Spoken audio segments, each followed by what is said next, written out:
There we go.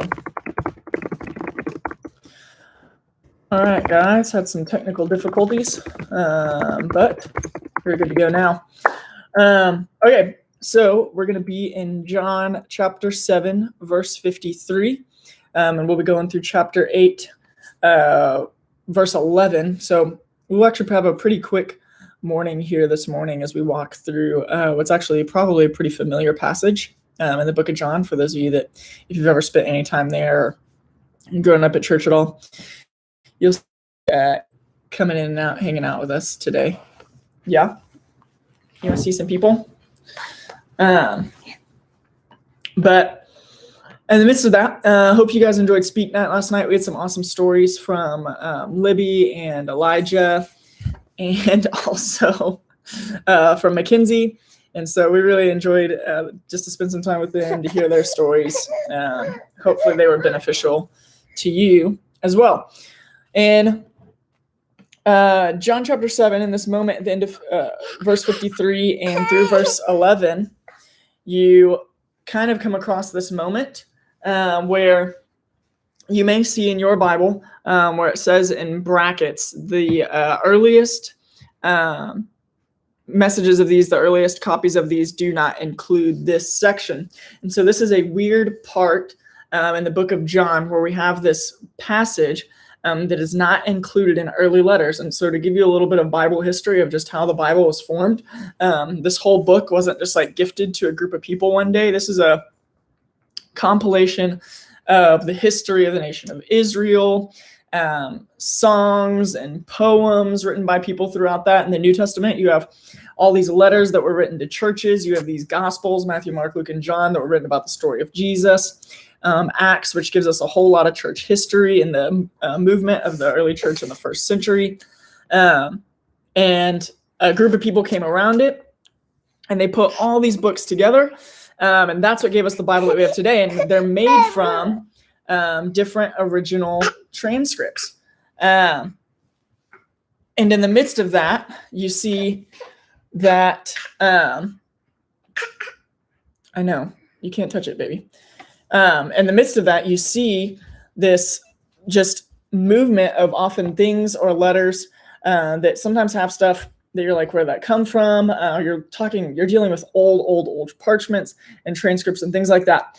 And so sometimes when we see this part of the Bible, we look at it and we go, oh man, like this is just not, maybe it's not part of the Bible, or it gives us concern about how the Bible was made and to give trustworthiness to it. But what I want to promise you is that in the midst of this passage, we're not going to see anything that actually contradicts the character of Jesus, the mission of Jesus, the work that he was doing on the way to the cross, or the death and resurrection, which are important things that we want to stay true. It doesn't contradict any of the teachings of the early apostles or anything like that. And it's probably one of the most well-known passages in the book of John, one of the most well-known moments during this time. And so why it was maybe not included in early writings, or where the story came from, or even if it's a specific story, it could just be a story told that maybe Jesus had very similar interactions to this. Whatever it is, it teaches us something about who Jesus is. It stays true to his character and the things that he would have done during his time on earth.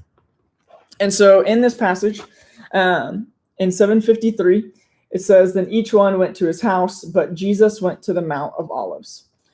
And then at dawn, he went to the temple again, and all the people were coming to him. He sat down and began to teach them. Then the scribes and the Pharisees brought a woman caught in adultery, making her stand in the center. Teacher, they said to him, this woman was caught in the act of committing adultery. In the law, Moses commanded us to stone such women. So what do you say? They asked this to trap him in order that they might have evidence to accuse him. Jesus stooped down and started writing on the ground with his finger, and when they persisted in questioning him, he stood up and said to them, the one without sin among you should be the first to throw a stone at her. Then he stooped down again and continued writing on the ground. When they heard this, they left one by one, starting with the older men. Only he was left with the woman in the center. When Jesus stood up, he said to her, woman, where are they? Has no one condemned you? No one, Lord, she answered. Neither do I condemn you, said Jesus. Go, and from now on, do not sin anymore. Now, the things that Jesus says at the end of this passage are crazy. Like in 3 verses, we just get stuck in this tension that as Christians, we get stuck in a lot of what side of grace and truth are we going to land on? How are we going to move throughout that story? If you're just joining in with us, we're looking at the very first 11 verses of chapter 8 of the book of John. And we go, man, there's a lot of heavy, weighty things here. We're in the middle of something that is not uncommon for Jesus to be kind of at odds with the Pharisees, right? The Pharisees and Jesus are kind of always going to war, and they're almost always going to war about the law of Moses. Remember, just before this, they had a huge issue with Jesus on whether or not he was going to honor the Sabbath, or whether he was honoring the Sabbath or not. And so they're just always in tension, and that's what they bring up. So some of the people that we have at play here are Jesus. We have this woman caught in adultery. We have all of the Pharisees who are there. These are kind of the main players within the story. What's going on? They're basically bringing her before Jesus for like some sort of faux trial. They've taken her. Now, the wording that they used, she was caught in adultery. For those of you that aren't big on like biblical sin language or anything like that, it means that she was caught with someone that was not her husband. And so what's crazy is, like, where is the man to be found? They didn't bring him. They just brought the woman. And you know that in that moment that they don't have pure motive. They don't have this woman in mind. They don't have a love for her in mind. They only have a trap to trick Jesus. Like, that's the entirety of this thing. And so it's really just kind of a messy, sticky situation that is totally apart from actually pursuing justice or anything of that means. It's only there to catch Jesus and really to prove that he does not care about Jewish law at all, which they have not yet been able to pin him on to this point. As a matter of fact, every time Jesus turns it around and says this is actually the reality of the law and what it brings to us. So these are the people that are at play. This is what is going on. And then we sit back and we go, well, what is being said in the midst of this moment and this action? And so as this woman is brought before him, these people try to trap Jesus and say what the law of Moses says, and to get Jesus to speak out against the law of Moses. Now, Jesus doesn't actually say anything about the law of Moses. He doesn't address the fact, like, why didn't you bring the man? I mean, he is very evenly tempered. He responds just so smoothly. He's not even quick-witted. He actually takes a moment and pauses, right? It says Jesus stooped down and started writing on the ground with his finger. We have no clue what he's writing. We just know that Jesus is taking a pause. It's even driving the Pharisees crazy because they continue to question him. They're like, hey, give us an answer. And that's when Jesus stands up, and he doesn't mention anything about the law of Moses. He doesn't mention anything about justice. He just says, the one without sin among you should be the first to throw a stone at her.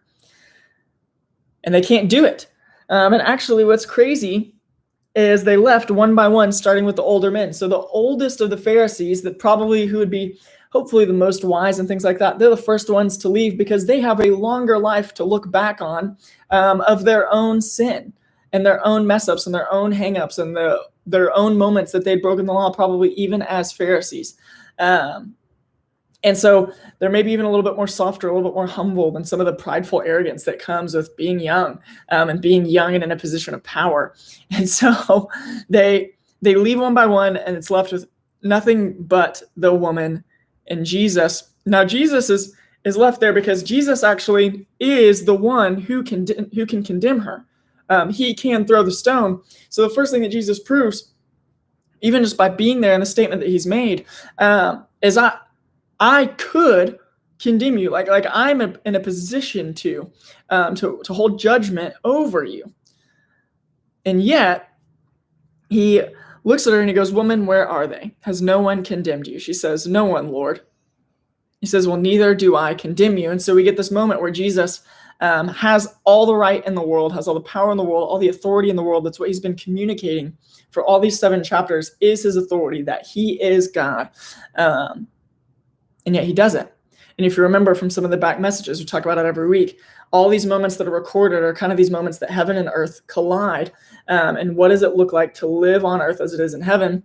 And I think in that moment, it's that those of us, which none of us do, right? We are the people holding rocks that can leave. But sometimes as Christians, because we have access to absolute truth, because we believe in absolute truth, and we want to see justice prevailed, that even in those moments, that we do not get to condemn people, especially people that are brought with wrong motive. Now, that doesn't mean that justice doesn't prevail. That doesn't mean that we enact on justice when people are really and truly hurt.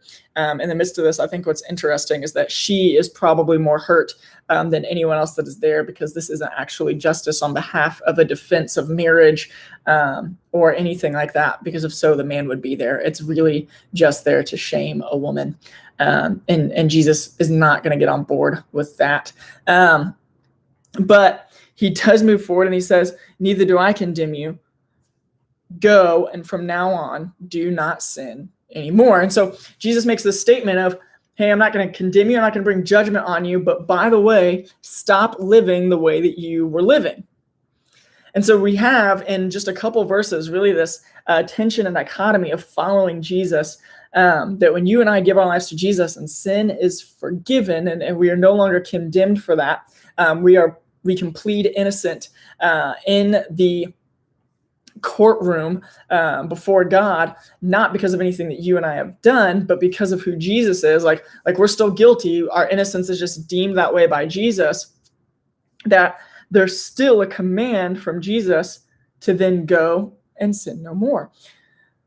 And we struggle with that because a lot of us, the way that we deal in forgiveness and freedom and things like that is we go and continue to sin, or we misuse grace and things like that. But Jesus catches us right in this tension in this couple verses of, neither do I condemn you, now go and sin no more.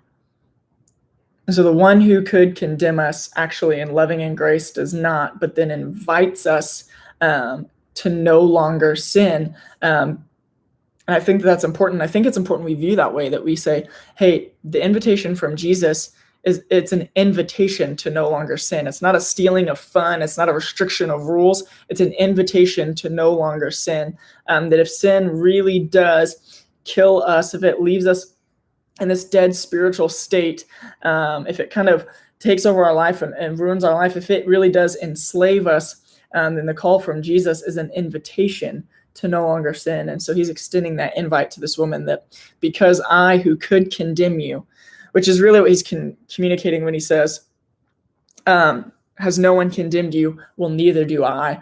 Jesus is stepping into that world. Remember, again, saying something about who he is, like he has tried to do with every sign of, I could. I am the person who has the ability to condemn you, yet I do not condemn you. Now go and sin no more. And that's the tension that we live in when we go, well, what does this say about Jesus? Well, it says that, yeah, Jesus is loving and he's graceful and he's forgiving, but he also takes sin seriously. Like Jesus isn't not taking her sin seriously. He's calling it sin. He literally, by saying, go and sin no more, he's saying what you are doing is wrong. Now don't go and live that way anymore. Don't go in a way and live in a way that the Pharisees would be able to even hold anything against you, because even Jesus, even the moments that the Pharisees think they have something on him, they have nothing. They can come up with nothing. And so Jesus says that, and that's a little bit about what that tells us about Jesus, and really what it tells us about you and me is that, hey, in the midst of this world, we have to learn to live in the tension that Jesus has forgiven us and loves us, and there is now no condemnation for sin for those of us that have put our faith in Jesus, but still we need to live in the invitation of going and sinning no more. And that doesn't mean that every time that we sin that we've just fallen from this huge grace and we live in this pity. It just simply means that we have stepped out and away from that relationship with Jesus to make that decision. But that at any point, like we can easily ask Jesus for the same grace of forgiveness that he offers this woman, not for some repetition of salvation all the time, but just simply to walk with God justly and well. And this passage really catches that tension right at the end of it. I think it's why it's included in later versions, is because we kind of see this moment that where all of these other miracles and signs and things like that, we really have to dig into the truth in just a few lines. We see the tension of the follower of Jesus. We see the tension of the gospel. We see the tension of the invitation of Jesus to eternal life, that we are no longer condemned, but we should go and sin no more. And oftentimes, we don't land in the middle of those two things, or in using those two things. More often than not, you and I, we land on one side or the other. We land on a side that doesn't want to condemn any sin, that we can live in sin freely, or we land on the side of we want to constantly be the ones to condemn people. But only Jesus could do that. And even then, through grace and forgiveness, through the cross that he's going to, through the death and resurrection, he's inviting people into a life where they don't endure condemnation, and they can actually go and sin no more because their sin has been forgiven. So that's what we see in the story. Always invite you to go back, look at verses 1 through 11 of chapter 8. Look at your comparison words. Look at the people that are present. Look at what is going on and find a little bit of truth in there for yourself today. Man, what does it look like for you to accept the invitation of Jesus to go and sin no more? What does it look like for you to follow Jesus, that there's now no condemnation for sin, that the one who could throw the stone does not, but instead invites you to a life of living away from sin, running away from sin, inviting others to do the same. Thanks for hanging out with us this morning. Again, I told you this would be a really, really quick one. We'll take a break over the weekend. We'll send out a growth group episode tomorrow, where we'll talk about just what your Sunday morning content is. We hope that you join us for the service Sunday morning at 10:30, often on Facebook or on YouTube or at our church website, discoverfirst.com. And then next Wednesday at 6 o'clock, we'll start streaming our next series of The Loft called New Me, where we look at the book of Ephesians for the last 4 weeks of the semester. And so tune into that and join your small group there. We'll continually send out that link and create new Zoom links for you guys. We've enjoyed teaching from afar and getting to hang out with you guys from afar, but we miss you and we can't wait to be together again. We hope that you're doing well. Shoot us a DM, shoot us a text message if there's anything that we can do for you as your student ministry staff, your small group leaders, or anything like that. We love you guys. Y'all have a great rest of your day.